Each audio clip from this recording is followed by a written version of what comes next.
Madame, Monsieur, bonjour. Merci de nous rejoindre à la une de l'actualité parlementaire avec l'ouverture ce mercredi de la session ordinaire pour l'année 2020-2021 du Conseil de la Nation ainsi que l'ouverture de la session ordinaire de l'Assemblée populaire nationale.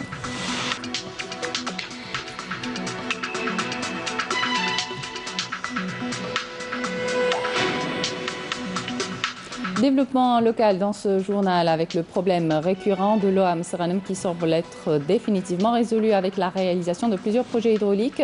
Et à Niabès, la mauvaise gestion de l'eau agricole par contre fait sa rareté, un dossier à suivre dans ce journal.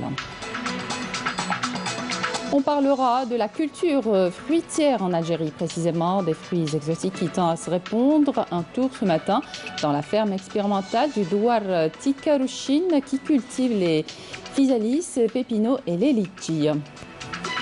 Après un arrêt de près de 6 mois de toute activité artisanale, les artisans de Tamanrasset ont dépoussiéré leurs outils pour la confection de bijoux traditionnels. Bienvenue à tous. On entame cette édition avec l'actualité parlementaire. Le Conseil de la Nation a ouvert ce mercredi sa session parlementaire ordinaire pour l'exercice 2020-2021 lors d'une séance plénière présidée par Salah Goudji, le président par intérim du Conseil de la Nation. La cérémonie d'ouverture s'est déroulée en présence du président de l'Assemblée populaire nationale, Slimane Chni, du Premier ministre Abdelaziz Jarrad et des membres du gouvernement. L'ouverture de cette session intervient conformément aux dispositions de l'article 135 de la Constitution et de l'article 15 de la loi organique définissant l'organisation et le fonctionnement de l'APN et du Conseil de la Nation ainsi que les relations fonctionnelles entre les deux chambres du Parlement et le gouvernement. L'Assemblée populaire nationale ouvre également aujourd'hui sa session ordinaire pour l'année 2020-2021. L'ouverture de cette session intervient conformément aux dispositions de l'article 135 de la Constitution et de l'article 15 de la loi organique 1612 définissant l'organisation et le fonctionnement de l'APN et du Conseil de la Nation ainsi que les relations fonctionnelles entre ces derniers et le gouvernement. L'alimentation en eau potable connaît une nette amélioration dans la région du sud-est de la wilaya de Msranem. Plusieurs petites localités ont bénéficié de nouvelles structures hydrauliques, des châteaux d'eau et des réservoirs sont réalisés ou en cours de réalisation. Abdelmajid Bankassi. Voilà un problème récurrent, celui de l'eau et particulièrement en été. Cette fois-ci, le problème semble être définitivement résolu avec la réalisation de ce château d'eau d'une capacité de stockage de 250 mètres cubes. Un réservoir destiné à alimenter 6 localités du sud-est de la wilaya de Mostaganem. Nous sommes très contents. Avant, on s'approvisionnait avec des citernes. Aujourd'hui, le calvaire est terminé. Avant, nous dépendions des citernes que l'on payait cher. Il nous arrivait de rester jusqu'à 2 mois sans eau.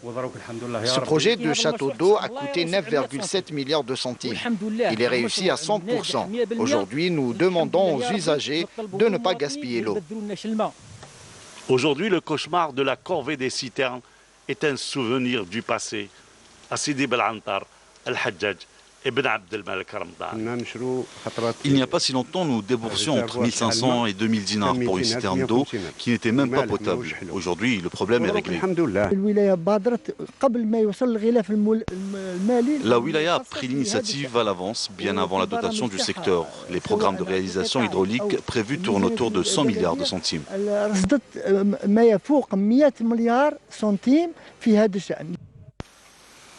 10 projets liés à l'eau potable sont en cours de réalisation. Ils seront livrés avant la fin de l'année.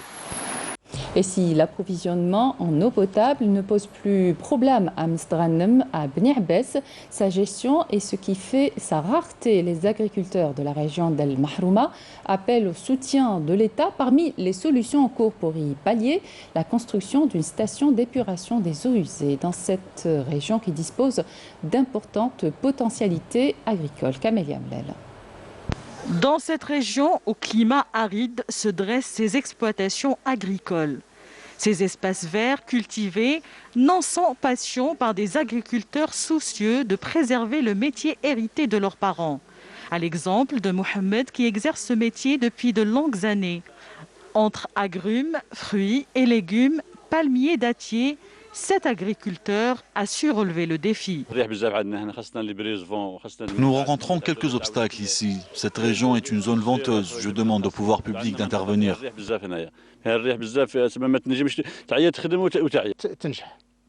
Tout ce que nous cultivons ici donne parfaitement ses fruits. Nous avons dans un premier temps commencé par la culture de la pomme de terre et de l'ail. La demande en alimentation en eau est toujours en croissance dans cette région puisque beaucoup veulent intégrer ce domaine. Cela dit, il y a souvent des perturbations à cause du gaspillage de l'eau. La solution se trouve ici, une station d'épuration des eaux usées. Ce projet est en cours de réalisation. Une aubaine pour les investisseurs de Bni Abbas. Le taux de réalisation de ce projet a atteint plus de 70%. Un autre projet est enregistré. Il s'agit d'un barrage en remblai. Ce dernier permettra d'augmenter les eaux souterraines dans les puits agricoles dans la région. Une plus-value pour le secteur agricole dans la région et un apport économique considérable et indispensable pour les populations locales touchées par la crise sanitaire. Parlons à présent de la culture fruitière en Algérie, précisément des fruits exotiques qui pensent répondre. Exemple à Tipaza, dans cette ferme du Douar Tikarouchine, une ferme expérimentale qui cultive les physalis, pépinots et les litchis. Reportage Naïm Al-Walish. Ils ont des noms atypiques, des formes et des couleurs absolument uniques. Rouge framboise, jaune pépinot, orangé du croquerie du Pérou. Ces fruits exotiques prospèrent ici dans cette ferme à Tipaza au milieu d'autres arbres familiers.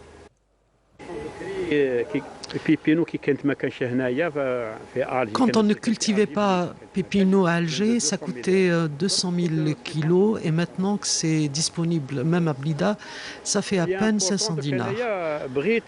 C'est important pour moi que ces fruits se généralisent dans notre région parce que très bénéfiques pour la santé et j'espère vivement qu'à la lumière de cette culture, le fruit ne coûtera plus que 40 dinars.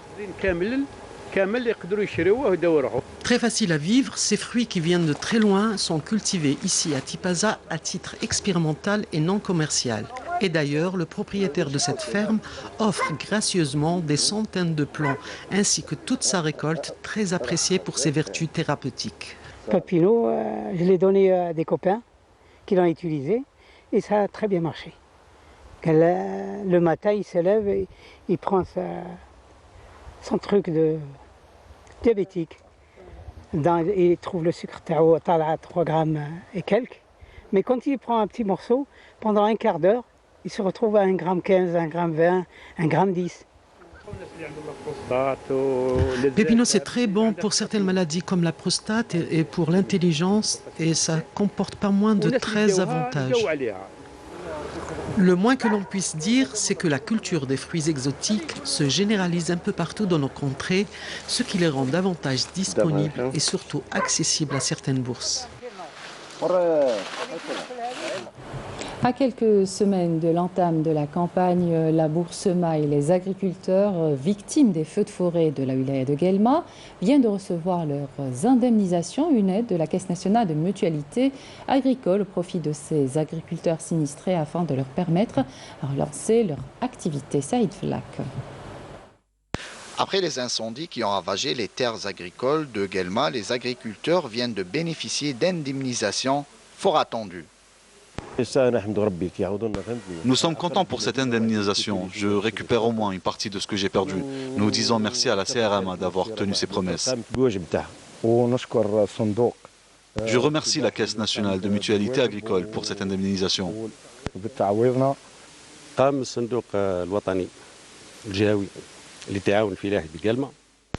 La Caisse régionale de mutualité agricole de Guelma a pris toutes les mesures nécessaires pour indemniser rapidement les agriculteurs sinistrés. 3 millions de dinars est la somme allouée par la CRMA au profit des agriculteurs sinistrés et assurés de la wilaya de Guelma. Cette opération entre dans le cadre de l'application des instructions données par la Direction générale pour l'indemnisation des agriculteurs avant l'entame effective de la campagne La Bourse Maï. Il est important justement qu'avant le lancement de cette campagne, l'agriculteur bénéficie des meilleures conditions. Rappelons que les communes de Oued Zenati, Slawa et Ain Merlouf sont les zones les plus touchées par les incendies qui ont ravagé plus de 60 hectares. Différents projets de modernisation et d'extension du réseau routier communal et de wilaya ont été lancés par le secteur des travaux publics alors que d'autres sont en cours de réalisation dans la wilaya de Béchar. Le but étant de désenclaver cette zone d'ombre en adaptant le réseau routier aux besoins du développement local. Beaucoup de projets en cours. Béchar connaît une vaste opération de modernisation de ses routes nationales et de wilaya. Le but, impulser une nouvelle dynamique économique dans la région. Dans le cadre de la maintenance des routes communales et de wilaya en 2020, nous avons également lancé des travaux dans une autre zone d'ombre qui est Rosfet Taïba, sur un tronçon de 23 km, cela pour les routes de wilaya. Les routes communales, celles d'Ersour en l'occurrence, entre Kerzès et Timoud, entrent aussi dans le programme de modernisation de 2020. Les travaux seront bientôt lancés. Cela va désenclaver toute la région et permettre aux habitants de se déplacer en toute sécurité. Certains projets entrent dans le cadre du développement agricole dans cette zone, donc au profit des agriculteurs. Parmi les opérations réalisées par le secteur des travaux publics, un échangeur qui va relier le village de Nif Erha à la route nationale double voie numéro 6. Ce projet va permettre de sécuriser la circulation routière, essentiellement le transport scolaire, vu que les enfants n'auront plus à traverser la route. C'est aussi un plus pour les habitants et les exploitants agricoles. Un autre échangeur a été réalisé pour relier la cimenterie de Saoura à la route nationale numéro 6 et ainsi faciliter l'accès aux semi-remorques. Cette vaste opération de modernisation lancée par le secteur des travaux publics vise l'adaptation du réseau routier de cette région recluse aux besoins du développement local.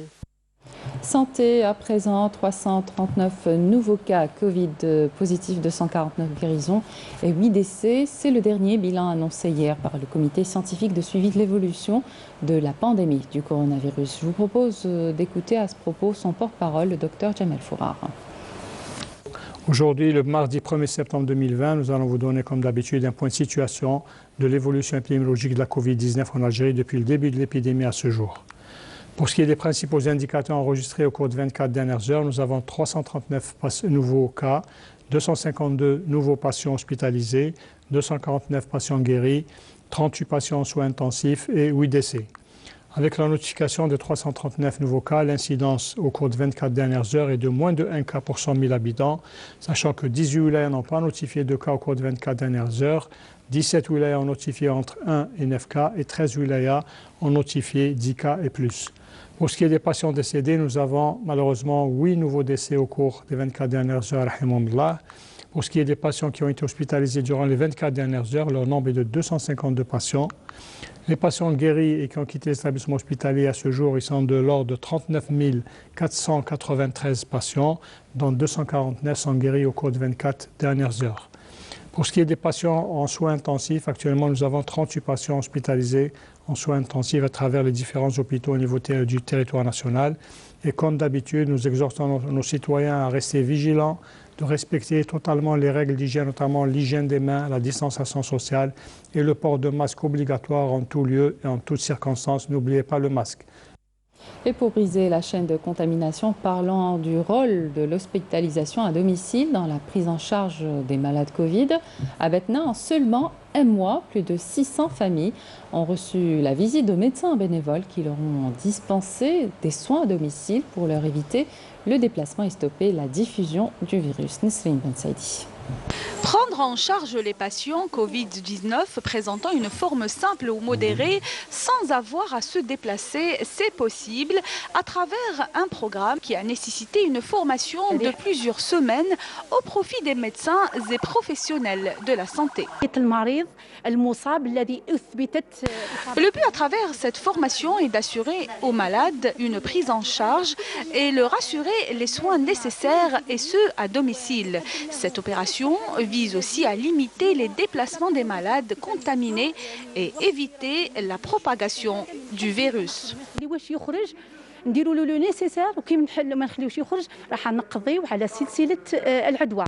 La liste des personnes atteintes du Covid-19 est remise quotidiennement à l'équipe bénévole. La visite sur terrain peut commencer.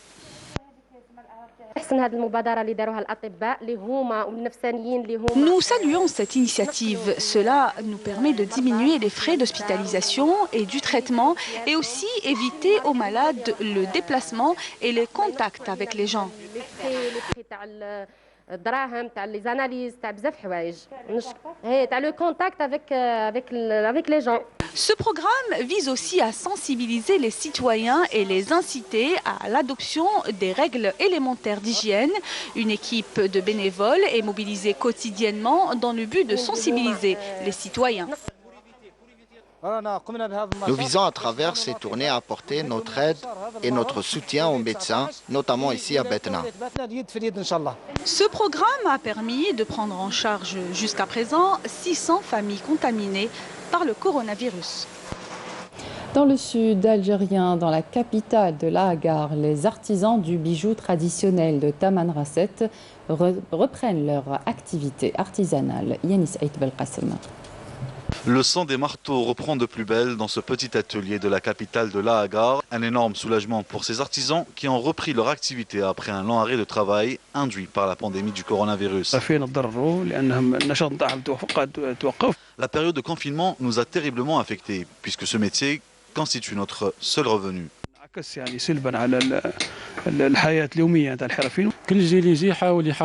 faut que les jeunes sauvegardent ce métier. Par exemple, je suis étudiant et à mes heures perdues, je viens ici. Aussitôt la levée du confinement instauré, les artisans se sont empressés d'utiliser leurs outils traditionnels pour produire des bijoux uniques en leur genre, aux motifs variés et symboliques. Ce travail raffiné s'explique par une maîtrise des techniques du métier et un savoir-faire où l'artisan voue un profond attachement aux traditions ancestrales du Sud, témoignant du souci de l'artisan qui veut satisfaire avant tout sa clientèle. Nous voulons satisfaire nos clients. On souhaite ardemment que le tourisme en Algérie reprenne son envol.